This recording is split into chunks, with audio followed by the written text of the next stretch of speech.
है victim mentality के बारे में, जिसका अर्थ होता है पीड़ित मानसिकता।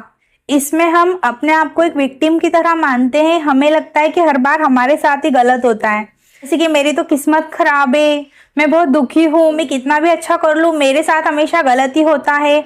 इस तरह की एक मानसिकता हम बना के चलते हैं और एक लिस्ट जैसी हमने बना रखी होती कि इस इंसान ने मेरे साथ ऐसा किया, उस इंसान ने मेरे साथ वैसा किया। भगवान हमेशा हमारे साथ ही गलत करता है। हम पास्ट में हुई बातों से दुखी होते रहते हैं और सारा दिन खुद से निगेटिव सेल्फ टॉक करते रहते हैं। कई बार ऐसा भी हो सकता है कि हमारी लाइफ में कुछ ऐसी घटनाएं हो जाती है जिससे हम बहुत डर जाते हैं या फिर हमारा आत्मविश्वास कम हो जाता है, हम खुद को दूसरों से कम समझने लगते हैं, या फिर कई बार हमें किसी बीमारी से गुजरना पड़ता है जिसके कारण हम दूसरों पर निर्भर हो जाते हैं और हम सोचने लगते हैं कि क्या पता हम कभी ठीक भी हो पाएंगे कि नहीं, और इस कारण हम सारा दिन निगेटिव सोचते रहते हैं। तो ये भी एक साइन होता है कि हम विक्टिम मेंटालिटी में जी रहे हैं। मतलब कहीं ना कहीं हमने अपने मन में एक बेचारे टाइप इंसान की इमेज बना ली होती है और उसी के अकॉर्डिंग हम बिहेव करते हैं। जब हम विक्टिम मेंटालिटी में होते हैं तो हम चाहते हैं कि लोग हमारी मदद करें, हम दूसरे से सहानुभूति लेना चाहते हैं। हम भूल जाते हैं कि सुप्रीम पावर ने हमें इतना शक्तिशाली बना के भेजा है कि हम अपनी लाइफ की हर रिस्पॉन्सिबिलिटी खुद लेने में पूरी तरह से सक्षम है और हम बिल्कुल भी कमजोर नहीं है।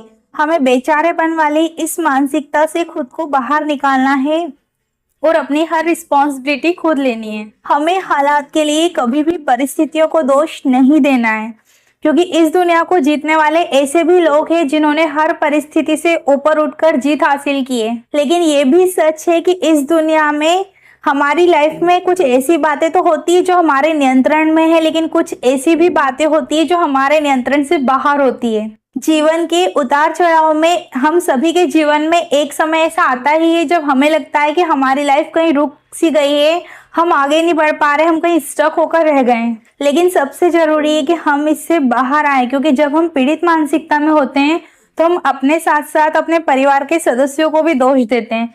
हमें लगता है कि सारे लोग हमारे खिलाफ है, जिंदगी हमारे खिलाफ है। हम खुद को बेचारा महसूस कराना चाहते हैं क्योंकि हमें इससे खुशी मिलती है और कहीं ना कहीं हम दूसरे से सहानुभूति पाना चाहते हैं। पर अब समय आ गया है कि हम खुद को संभालें, हम तय करें कि हमें बदलाव लाने की क्षमता है। हम नए तरीके से चीजों को सोच सकते हैं, नए तरीके से चीजों को कर सकते हैं।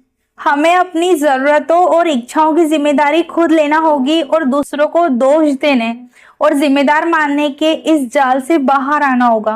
हर घटना के बाद हम किस तरफ आगे बढ़ेंगे इसका चुनाव पूरी तरह से हमारा होता है और हमें अपने मन के पिंजरे से बाहर निकलने के लिए किसी और के इंतजार की जरूरत नहीं है। खुद को याद दिलाएं कि परिवर्तन सिर्फ मुझसे शुरू होता है।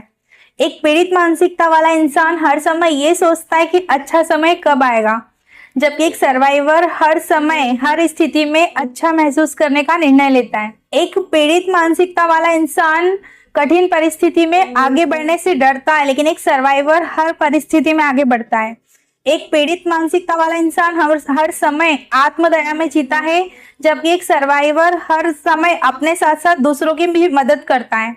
एक पीड़ित मानसिकता वाला इंसान जो कठिनाइयां आती है, जो समस्याएं आती है, उनके दर्द पे ध्यान केंद्रित करता है, लेकिन एक सर्वाइवर उससे अपना सबक लेकर आगे बढ़ता है।